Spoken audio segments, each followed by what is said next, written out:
Mga kabrigada, suportado ni Vice President Sara Duterte ang direktiba ni Pangulong Bongbong Marcos na pagpapa-lifestyle check sa mga opisyal ng gobyerno. Sa kabila nito, nanindigan siyang dapat ay merong deep dive o mas malalim na investigasyon pagdating sa mga SALN. Anya dapat ay mailabas na ang mga dami na public officials. Hindi rin daw dapat matapos sa flood control ang dapat na investigahan. Kabilang na rin dapat siyasatin ay ang umano'y hatian ng mga miyembro ng Kamara, pati na rin ang issue raw ng mga bangko o blanko sa mga nagdaang budgets.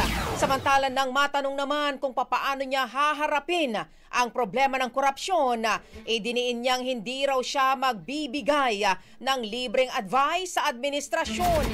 Sabi pa ni VP Sara, hahayaan lang daw niyang panuorin ang umano'y sirkos ng administrasyon kung saan malasarsuela lang din daw ang nangyayari sa ngayon. Dapat lang. At hindi lang yung elected public officials, pati yung mga appointed public officials. At hindi lang yung on the surface na sasabihin natin kung ano yung nakalagay sa SALN. Dapat deep dive kung sino yung mga dummy. Ilabas yung mga dummy ng mga public officials. Panoorin na lang natin sila sa circus nila. Panoorin na lang natin sila sa kanilang zarzuela. Corruption, tapos flood control lang. Ang daming projects sa gobyerno, hindi lang flood